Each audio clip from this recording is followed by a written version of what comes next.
Hey guys, welcome to the Tim Lauer Podcast, where we talk about all things small business, entrepreneurship, politics, local and national. We're here with our guest today, Jim Bibby from The Wharf. Thank you for joining us today, Jim. Thank you, Tim. It's a pleasure to be here. And again, just the opportunity to come and share our story. We're excited about it. Absolutely. So let's tell the audience, who is Jim Bibby?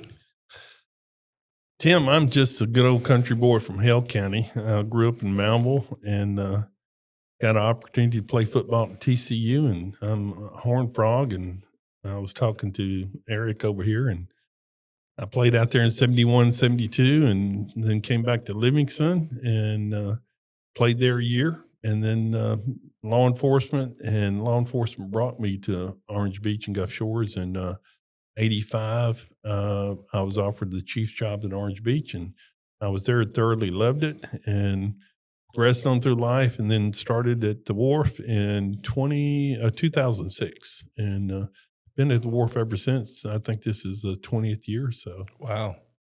just excited to be here. And, as I tell my mother, old country boys done come to big city.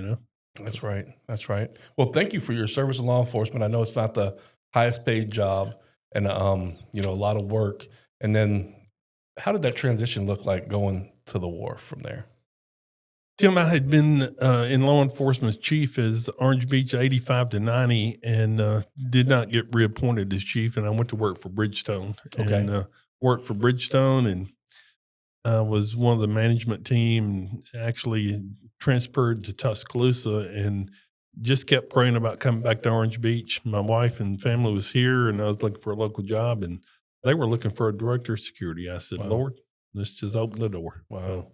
What a time to come on board with the Wharf. There was a housing market crash, oil spill. What was that like to navigate through that?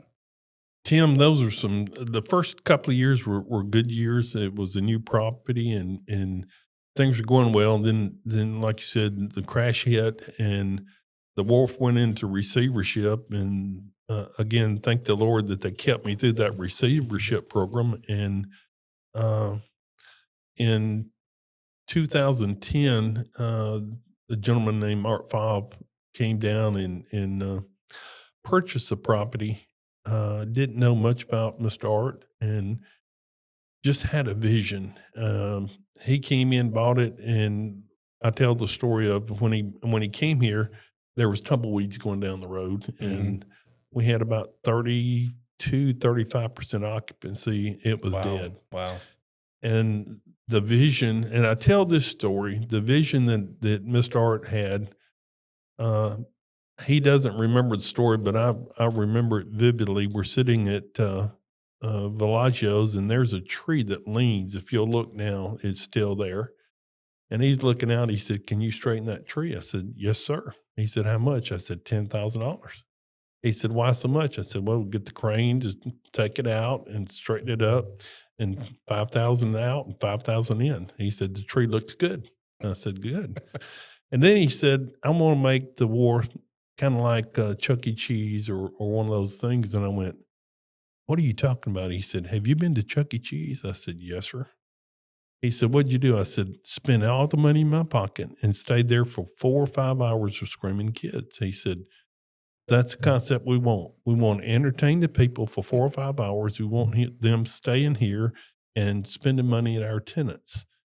And, didn't realize what he was saying. In the next few months, we started digging up the road for the light show. Okay. And just the vision he had.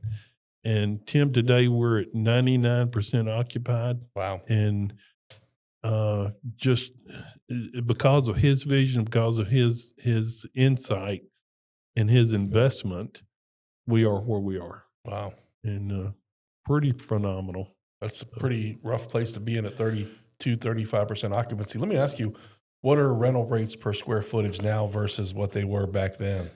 Back then, we were getting $8 to $10 a Wow. square foot. Wow. And That's a today, deal. our new project, Portside, I think we're at $38 a square foot. Wow. So That's an amazing job. And with that, Tim, tenants are making money. That's right. We You're adding see value for them. if tourism numbers say that they see 8 million people a year, we see 3.5, 3.9 people that come through. Wow. So That's a big number. it's a huge number. I was going to ask about this later, but since you brought it up, what are the numbers today as far as, let's say, traffic count per year? And then what do you expect once that huge development Margaritaville opens up? I don't have the, we do numbers every week, and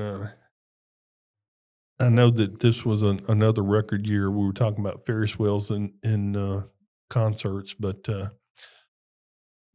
it's probably 10%, 12% more than it was last year. Okay. And it's steadily growing. With the diversity of tenants,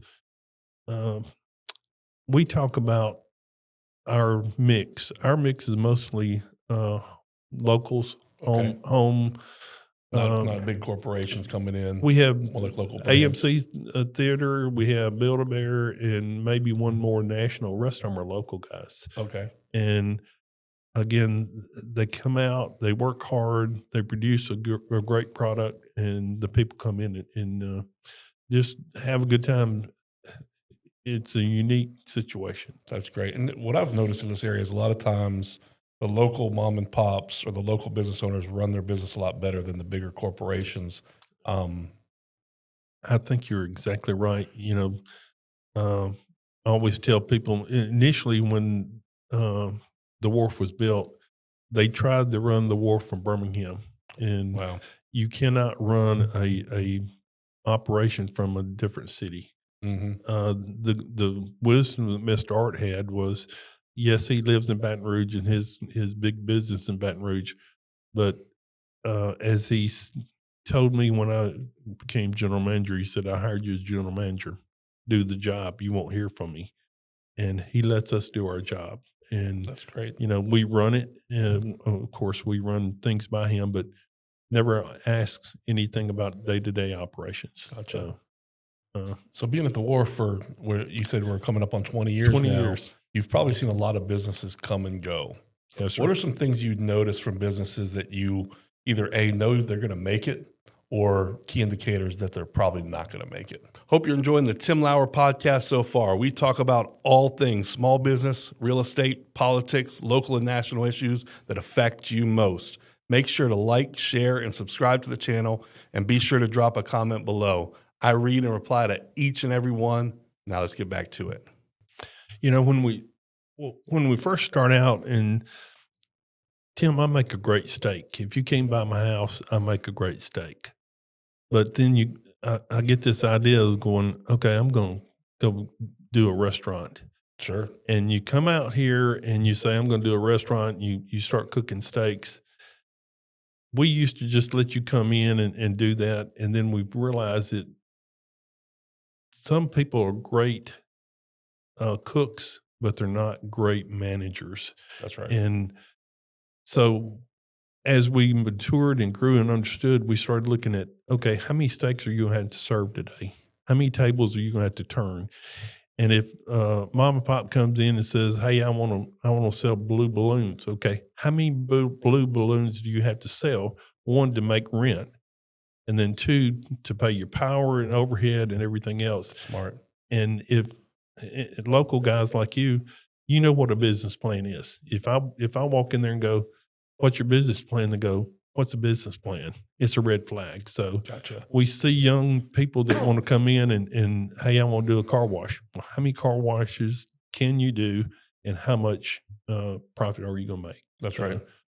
You talk about restaurants, they work on a fine margin. And if I wanted to do a steak, what is my margin? That's right. Yeah. So we've done a lot more about qualifying people coming in. That's Again, it's a great place, and we have a lot of people, but you got to have a good product. And we're in the deep South. Mm-hmm. If you're not friendly to people, and if it's just a number, they're not coming back. Yeah. So that's right. That's a great point. And then it gives you a better reputation because you have smaller turnover rates, and you're able to show the sales of the people that are renting from you. right. So Right. that's awesome. Speaking of steak, and you said you're a great cook. What's your favorite cut of meat? I like a ribeye. Okay, nice. I like a ribeye. We're on the same page with that one then. Yeah. So, and I'm not going to give you my secret sauce, okay? Okay, so all right. Well, we can do that after we turn off the microphones. No, not even that. Okay. Now, let's jump into Margaritaville. This is a huge project. There used to be a project called, I think it was Bama Bayou across the street that did not survive like the wharf during that depression. And now you guys have kind of taken over that space and we're building the Margaritaville Resort. That's amazing.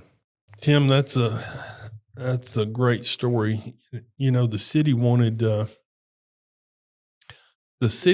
something when you came into Orange Beach to be the showcase, and we were approached. Mr. Art was approached about purchasing the land, and we went through the process and dealt with the banks and tore down the buildings. And I know you had Senator Chris Elliott on here, and I had to tell this story. We were in a meeting, and I said, well, we had a charrette, and we had a lot of people in the room. And Chris said, what's a charrette? I said, well, that's a lot of trades getting together, architects, construction guys, and all meeting together. He said, why didn't you just call it a meeting? And I said, well, I heard a good term, charrette, so I use that occasionally. But we brought a lot of different trades in to sit down and talk about what we wanted to look like. And we had a great architect in the meeting, and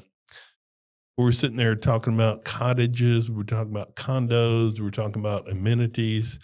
And day one, this went on for 2 or 3 days, but day one, he drew a basic sketch.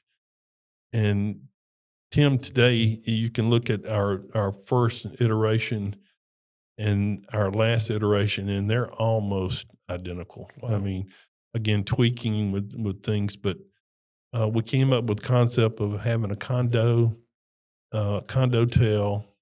and then about 138 cottages, and then we added some villas to it. So that first dream session was just, foundation of what we want, what Mr. Art wanted and what he envisioned. This is a legacy. This is not just something fly by night, something that, we're going to throw up. And somebody said the other day, said, well, here Mr. Art's going to sell the place. And I said, well, you heard wrong. There's another rumor. This is a legacy for us. And we're going to do it right. We're going to do it the first time right. And that way it will always be right. So. And it's amazing to see every time I cross over the bridge in the Orange Beach, the amount of progress they're making so quickly. Yes, sir. We have an ambitious schedule. We're supposed to be open in November of 2027. Wow. This week was reported that we're 54% complete. Wow. And we're on schedule. Got a great contractor. Rayburn's doing the job and has assured us, as contractors say, you'll be finished on time, but we think we're pretty close to being there. We have an event coming in, a large, about 2,500, 3,000 people coming in March of 28 for a conference. So we're shooting for November, December for a soft opening and getting everything ready for the conference. So, and as you know, we were with First Friday Forum, and Tony mentioned that the Wharf is purchasing the event center. That is specifically will be used for Margaritaville and other big events, but it gives us a location to have larger conferences. Gotcha. Any plans for concerts? Oh, you have the concert center, so probably not. Yes, we again depending upon the season, but we put some smaller concerts in there, and it allows us the ability to do that more often. Okay. So yes, you're right. Awesome.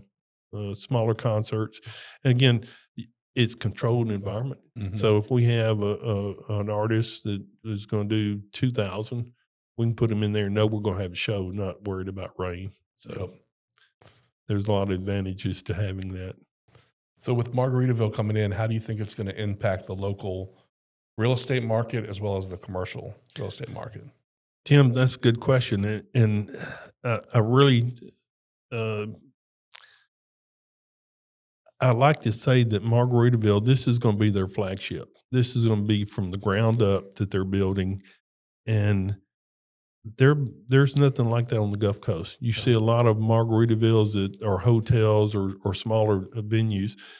And I want to talk about the amenities just real quick. We have a 40-foot slide for the kids, but we have the same next to it is a family slide. So we've got a single slide and 4 or 5 slides.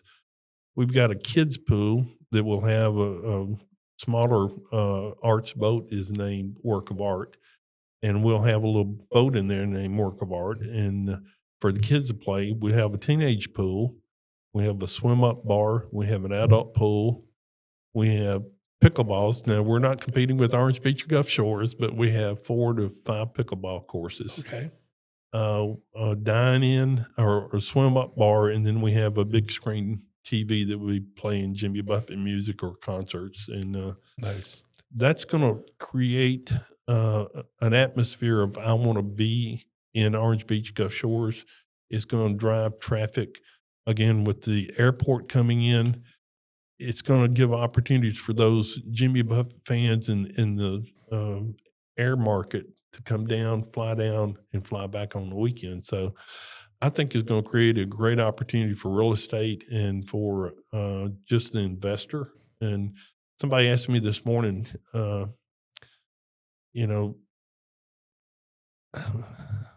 question was, do you want to buy there and live there? You certainly can. You can buy one of those cottages. And the cottages are from 2-bedroom to 6-bedroom. Wow. You can live there. You can buy a condo and you can live there. But I had to go back to Eric. I am a little bit older, and do I want partying 7 days a week? Because people who are going to come rent, they're going to want to listen to the bands. We'll have bands all over the place. Mm-hmm. And lifestyle. It's kind of like the Wharf. We have 195 units there, and only 2 or 3 that are occupied year round. It's a great place to visit, great place to be there. I don't see a lot of people buying to live there or a second home. I see it more of a rental property. Gotcha. And was there a lot of thought put into as far as cash flow on those properties for investors that are coming in? Yes, I think they have some projected numbers, and they're going to be fair across the board. The way the Margaritaville rental program works is if you want a 2-bedroom, you go on the reservation and there's a 2-bedroom. If you've got one, I've got one, Eric's got one, Bob's got one, and yours is occupied, then they go to the next one down the list. It's just random. Okay. But like round robin. Yeah. And it's fair to all the investors. Gotcha. So they will be managed from internally. Yes. There won't be outside rental groups. Margaritaville doesn't allow us to do that. So it's all internal. That makes it, that definitely changes it up a little bit. And people are asking about putting retail in the bottom floor. Again, that's all Margaritaville stuff. We have a fine dining, fine steakhouse. We have a nice casual bar, and it's got some small ball in it. We have 5,000 square foot of arcades. There's a fitness. There's a burger joint. We have several local bars where I say bars, they're gazebos where you can walk up and get a drink. So we're talking about the retail portion of it. I think there's 12 establishments in the bottom floor, just like at the Wharf.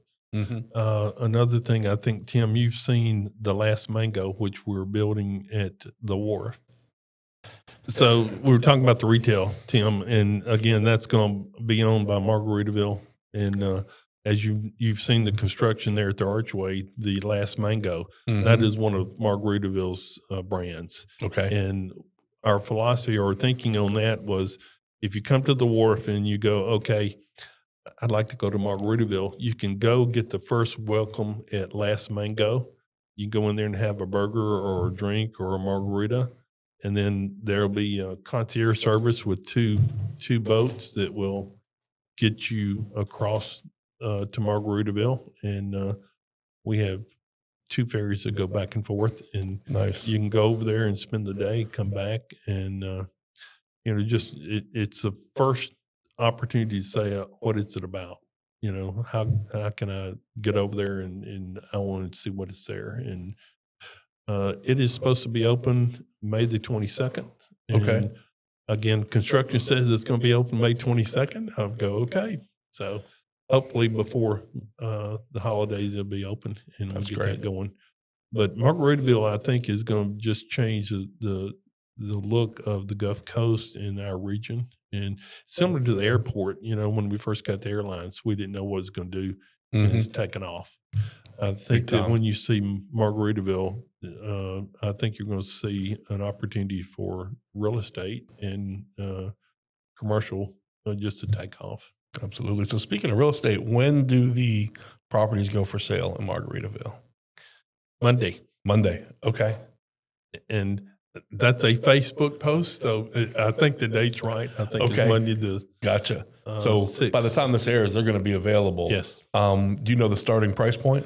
I do not. Okay. And I can tell you publicly, we talk about $500,000 starting, and that can, you've got three or four options. You've got a condo tel, and we have what's called a lockout room. Okay. So you buy a 2-bedroom, it has another one adjacent to it. Nice. And then you have the villas.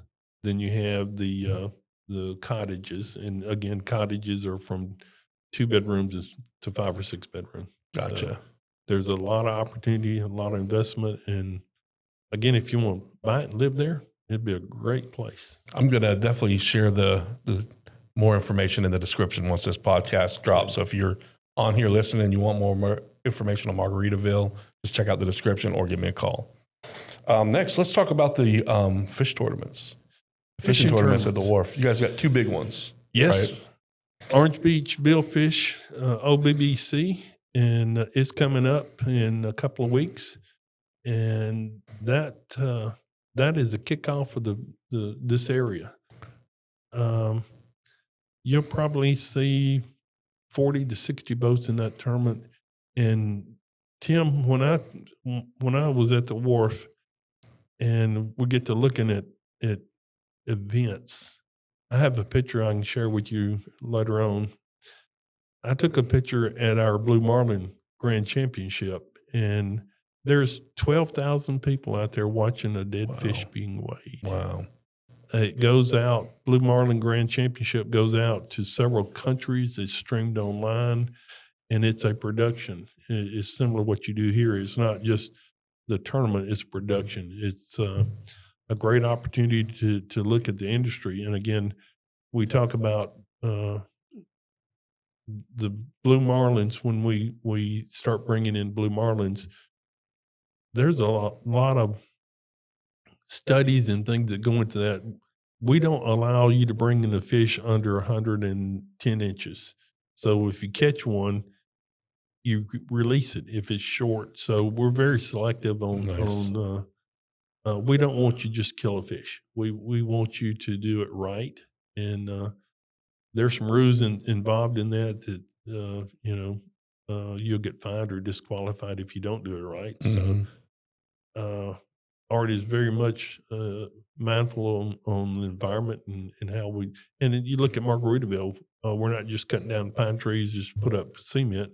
We've got nature trails through there. We've got things. So the fishing tournament is the same way. Yes, there's some fish brought in, but lots and lots of fish are released. And, we want them to grow up and get bigger. So the Orange Beach Billfish will be, I think it's the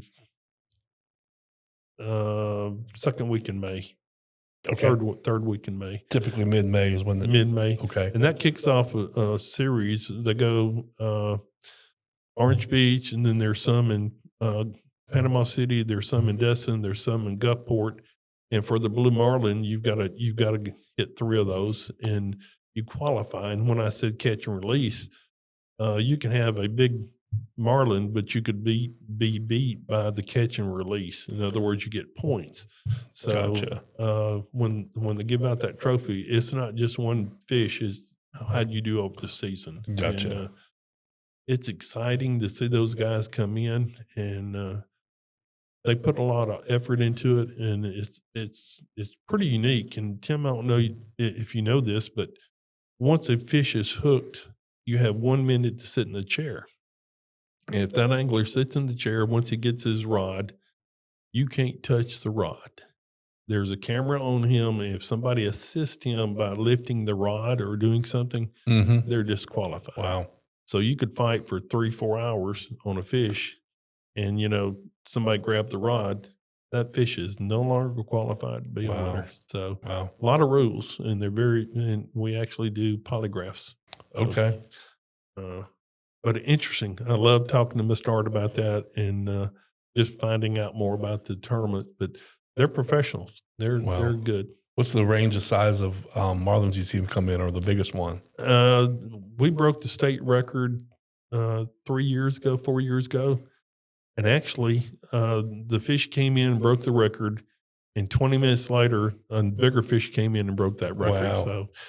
So I think it was about 700 pounds, 700 and some odd pounds. But we've seen some big fish. That's like the story of Jim Bibby. All you do is win, win, win, no matter what. You had to bring that up, didn't you, Tim? Okay, yes. The most embarrassing thing I've ever done in my entire life. But thank you for pointing that out, Tim. You're very welcome, Jim. I thought it was great. Yeah. Now I'm at a board meeting. I'm tempted to play it on my phone as you walk into the room. Yeah, but I haven't done that yet. Yeah, okay, thank you. It's kind of like that picture this morning, bird legs. Oh, yeah. That's a good one. That was a good one. Thanks, Mark's been waiting a long time for that photo, I could tell. I'm not through with Mark, okay? Okay. He just took it to the next level. Yes, he took it If you to need the help next on the AI stuff, let me know. I might be able to. Good. Yeah. I will see you after this. That's right. So in the Big Fish Classic, there is a charity component to that, or it raises money for conservation. Tell us about that a little bit. OBBC raises money for the Blue Marlin Foundation, and their entry fee and some of their fees go to the Marlin Foundation to study marlin. Also, the fish that come in, we have the weighmaster is been certified and looks at the fish.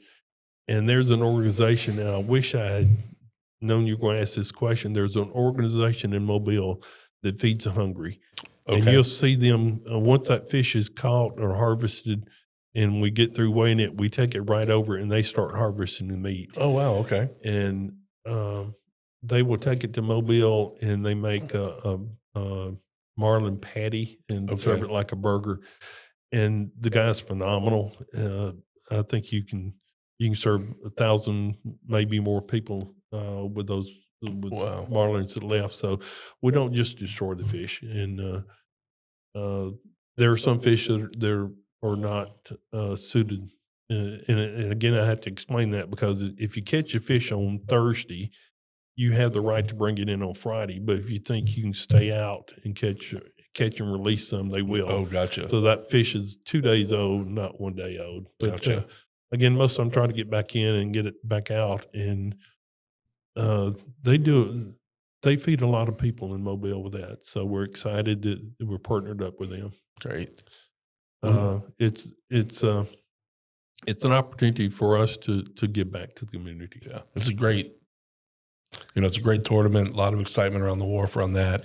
And you guys seem to do a good job of keeping events going. Now, let me switch gears a little bit and let's talk about the new intercoastal waterway bridge that's coming in and how it's going to change the traffic pattern. And probably by the time this releases, I think they said May 10th, that traffic pattern will be changed up. So how do you see that happening? Thought we weren't going to be controversial here, Tim. Okay. Okay. So the new bridge, and we talk about the new bridge, and I'm excited that construction's nearing the completion. As I told you, the Orange Beach wanted a showcase coming into the Orange Beach, and we were a little hurt when we heard that the traffic was going to be one way going out. what that did was put Margaritaville at the back door instead of the front door. Gotcha. And we have talked with the Director of Transportation in their office, and, this is their best method. They said, one way in, we're going to make this bridge, and then one way out. And for them, that's the right thing to do. Okay. But for us in Orange Beach and Gulf Shores, we went to Washington, talked with Coach Tuberville and Katie about traffic. Mm-hmm. So with the traffic flow, we think that we can get a second bridge. And I know you were in the meeting this morning when Mayor Keenan was talking about getting the second lane. There's always been a program of that second lane. Before the bridge was purchased by the state, I had actually met with the Road Incorporated, and they had plans for a second bridge. It makes sense. That's where the kind of clogs up traffic. Right. And in our original plan, you'll see that there's a demarc line over there, or a border line for another lane that's been there since we purchased, or since the wharf been in existence. Gotcha.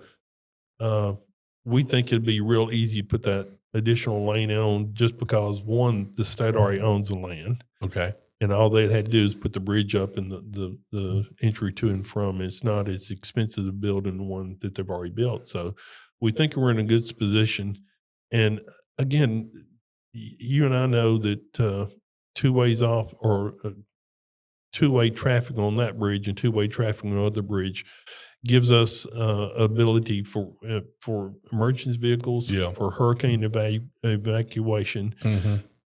It'll help the school in Gulf Shores, because now they won't have to go to Orange Beach Bridge and cross over and come back down. So we see a lot of positives in it. And again, the state did a great job. I've looked at the roundabout and actually called one of my friends up there and said, think you've done a great job with this. I had not been a big proponent of roundabouts, but I think it's going to work out fine. And politically, I'm not getting into it, but I just think that having that 2 ways on, 2 ways off is better than just the 1 way in, 1 way out. And, being in real estate, Sunday morning, I go to church in Orange Beach, and then coming back out at 11 o'clock, it takes me a while to get off the island with Sunday about 11 o'clock, y'all start checking out. Yeah. So that traffic gets backed up pretty heavily, and this will help solve that problem. Yeah. Well, traffic flow is important. It changes the dynamics of everything. So, for example, when the toll was released on the toll bridge, we saw through Foley 64% more traffic going down Beach Express versus coming downtown Foley, because they didn't have to avoid that toll anymore. Right. So that definitely does change some dynamics there. And Foley is very important in this whole mix, because, again, I had to throw this out there. I'm chairman of Gumbo, which is Gulf United Metro Business Organization. And for the benefit of real estate and everything else, the sooner we get the tourists down here and get them in, if we can get them here off of I-10, get them through I-10, I-65. We're working on Baldwin Beach Express 2, trying to get that to come to fruition, and that would just give us a free flow access coming in. And Foley's done a great job with the Beach Express, and the traffic has been phenomenal. And we appreciate all our partners, and it's not just the wharf; it's whole Baldwin County. And that's right. It's partners like you and the city and the county that just make this work. So absolutely. So let's talk about those civic roles. That was on my agenda. So you've served on probably countless boards. You probably can't even count them all. But I know the Coastal Alabama Business Chamber, South Baldwin Business Chamber, and probably several more. Why is it so important for you to stay in tune and then also influence what's going on in the county and community? Another good question, Tim. I'm a guy about stories. So I tried to retire about 5 years ago, and I went to Baton Rouge, and very emotional after being here 19, 20 or 18, 19 years. And I went to Art and said, I think I've carried the staff as far as I can carry them. I think we're in a position where they need some new leadership. And that's my personal opinion. Mm-hmm. And Art sat down and said, well, how many hours a week do you want to work? I said, I would work 25 or 30. He said, I thought you wanted to retire. I said, well, I'm putting in 70. That would be a retirement. Yeah. And he said, why don't you just be owner's rep? And I said, what does that mean? He said, I don't know. We'll figure it out. Tim, I came home and felt good that Mr. Art wanted to keep me around. And I stayed at home the first month and a half, 8 weeks. I stayed at home. What'd you do? Was your grass or lawn like perfect? It was. It was. I was cutting grass 3 times a week. I'm going, okay, And, I'm the type guy that I guess I'm a workaholic and I just love it. And I started going back in the office, and it's funny. I was sitting down and I was kind of not complaining to Art, but I said, you're brilliant. He said, what do you mean? I said, well, I'm working 70 hours a week again, He said, what do you do? I said, well, I get to work about 7:30 and just in there making sure everything's flowing good. And I said, I leave about 3, but Art, you have meetings at 4, at 5. And as you know, politicians, you have meetings at 5, 6, 7, 8. And he said, what are you coming in so early for? I said, well, just to make sure everything's going good. He said, that's not your job. You don't have to be there. I went, but I need to be. He said, well, don't complain about it. I said, yes, sir, I won't complain. But, just Tim, I'm not there as Jim Bibby. I'm there as owner's representative of Art in the Wharf. And I'm very humbled to represent Art. And I have been placed in a position to a lot of times I'll go, okay, take Jim Bibby's hat off and think about what Art would do. And just the wisdom that I get to sit down with Art and have a personal conversation around the table just like this. And he's a brilliant guy, but he knows how to talk to me on my level, you on your level, a doctor on his level. And just listening to him, I call him my E.F. Hutton. When he speaks, I listen. And but being that they want Art's ear and Art's attention, I get to sit on different boards. I am on economic development with Lee Lawson and get to see what the whole Baldwin County is doing. I was on the South Baldwin Chamber and get to see what Foley is growing and doing. And again, had the opportunity to sit down with Doug with the museum. I think that's a great program. And we sit down, we talk, and we're excited about it. It's an exciting project. I love it. I hope I get to fly in one of those airplanes. Yeah. Jim's talking about the World War II museum proposed for Foley.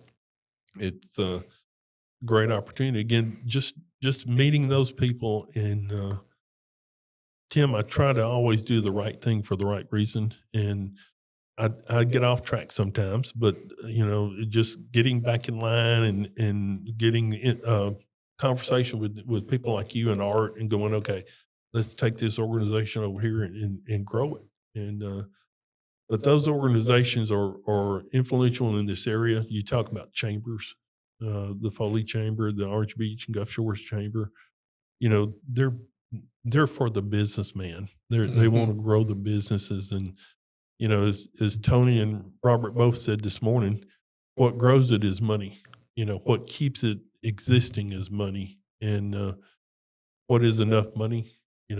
I tell people, Eric, we were talking about you coming in from your hometown. And when I was chief of police in Orange Beach, I wore a suit similar to this. And this lady pulls out. Now, Orange Beach had 4 officers. We're not a big community, but a lady pulls into the service station. I'm filling a police car, and she says, "Are you local?" I said, "Yes, ma'am. I'm local chief of police." She said, "Where is this condo?" And I said, "Here's the condo. Here's how to get there." And gave her direction. She drove off, and this old guy come from around the pump. He's got a beard halfway down his neck, and he said, "So you think you're local?" I said, "Yes, sir. I'm your local chief of police." He said, "You have people buried in the cemetery down there?" I said, no, sir.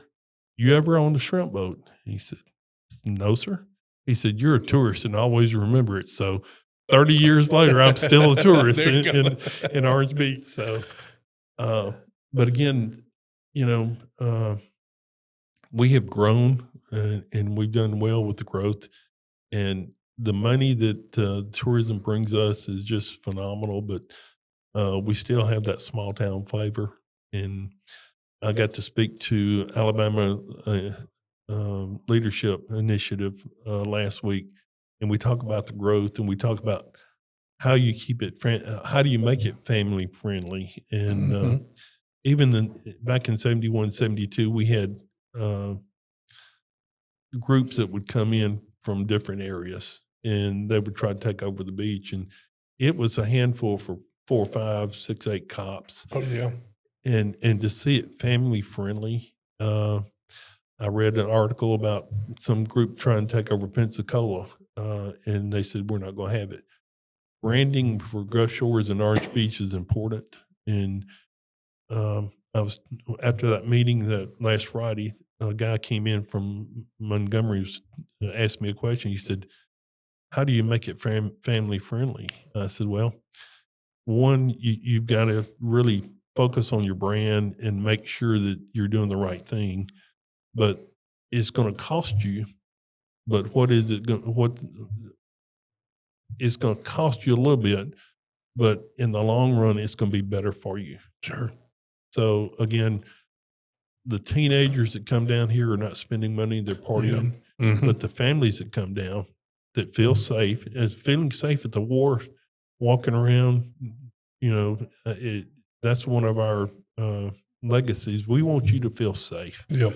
We want you to have a good time. We can have a concert going on, Ferris wheel rides, car shows, and you walk around and you're safe. Yeah. And absolutely. With our local law enforcement and EMS, kudos to them. They do a great job. They Foley, definitely do. Everybody.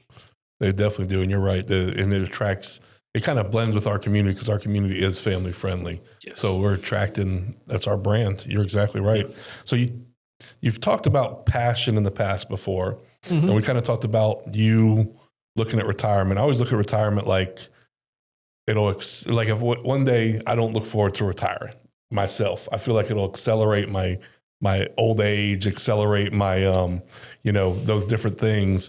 I always see myself working like yourself, but as long as it's something you're passionate about. So why is that so important in business or in anything you do in life? Years back when a gentleman that built the wharf was Alex Baker, and Alex and I became close friends, and I gave him $1 one time. He said, what's this for? I said, I want to buy a part of the wharf. And I gave him $1, and he kind of jokingly put it in his pocket. He said, okay, but I take ownership of it. And you as a council member didn't just decide you wanted to run, you had a passion for it. And if I own something, I'm going to take care of it. There's a gentleman that works with us, Chase Rainey. Chase is a great guy, a good friend of mine. And we'll walk the streets or walk down the street at the wharf and see a piece of paper. And literally we'll both fight over picking up the paper because it's a passion to keep it clean, to keep it pristine. My wife hates to ride around with me on the golf cart in our neighborhood because I have a picker-upper. She said, we're not the garbage people, but if you take pride in it, if you're passionate about your reputation and the look of the place, you work hard at it. Tim, you're passionate about Foley and its growth and its opportunity to make memories for others. If you weren't, you wouldn't be in your position. The museum. Why do you need a museum? Because we're passionate about telling the story of Foley. That's right. And with the leadership, again, it's an opportunity for somebody to come in and see something and hear the story. And I appreciate you inviting me over because I get to tell the story. That's right. And as a young person, you need to buy into what you're doing. I tell people I can go to Birmingham and make twice the money I'm making. Would I be happy? No. That's Money right. is not everything. I was in law enforcement because you have a servant heart. And if you've got a servant heart, you will see that others succeed. That's right. And when I tell you that I tried to retire and I had carried the staff as far as I could, I had thought I had trained them and got them to the place where they didn't need me anymore. Mm-hmm. And, you know, it's time for them to grow and expand. And they have. They've done great. J. Jewel Hubbard is our general manager, and she's taking the next level. And as a city council person, you want to leave when you get ready to leave, you want to leave in a better shape than when you began. That's right. If that's not your reason, then there's no reason to be in your position. Mm-hmm. But you're doing a great job. And listen, when I leave the wharf, I want to leave in a better shape than I got there with, and I want to do everything I can to get there. So. Well, you're definitely on track to do that, going from 32% occupancy to the 99, the nicest resort on the Gulf Coast. Yeah, it's that it exciting. will be. So that's awesome. And That's Tim, awesome. Let's talk about that. It's not just the wharf. Baldwin County and Mobile County is in a bubble. And, you know, you see recessions and you talk about California's being $5, $6 a gallon and ours is still at $2.70. Yeah. We're kind of in a bubble, but we're affected by that. But again, you can drive from 5-6 hours out and come down and have a very reasonable vacation. Your vacation rentals are out here, and you can have a nice place. Now, they may not go out to eat 3-4 nights, but they can come down, go out one time, and then eat at the house. So I think we're in a great location. That's a great point. And, you know, the story of Baldwin County and its resiliency is similar to the story. This is the story of the wharf and the resiliency, if you think about it, because they learned from that oil spill, and we've built things like sports tourism and different things to put in place to where we don't really have a shoulder season anymore. Yes.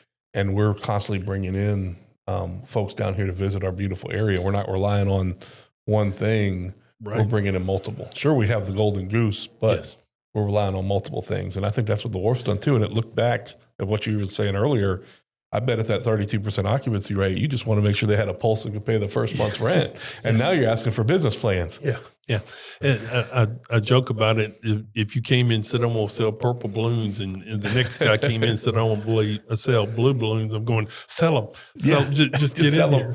And now. Do you know anybody that wants to sell red balloons? Yeah. So, again, things have changed. It's grown and done well. And you talk about the off season or shoulder seasons. Somebody said, well, I guess you enjoy your off season. I went, when? Yeah. When you know, again, you talk about off seasons. We have November, December. We have the tree lighting. We have ice rinks. We have camels. We have one of the largest fireworks shows. And, you know, I have an off season. Yeah. I just don't know when it is or where it is, but that's right. It's exciting. And again, those tenants put a little effort in and advertise. They do well. They do well. Well, Jim, I want to thank you for being on the show today. Your wisdom and experience has been a staple for our community, and thank you for sharing that with our chambers, all the different chairmanships you've been on, and philanthropy throughout the community. We really appreciate it, Jim, and thank you for everything you do for us. Thank you, Tim, for inviting me and you know, just the opportunity to tell the wharf story and have the opportunity to see this wonderful area. To invite people down just to relax and enjoy and build a memory, have a good time. And it's exciting to sit down and talk with you. You know, I've followed you for a number of years. And again, with your growth and what you've done here, the vision is just phenomenal. So thank you for having me. And I appreciate that, Jim. If you're ever at the wharf, call me. I will. I see your vehicle there all the time. Thank you. Thank you.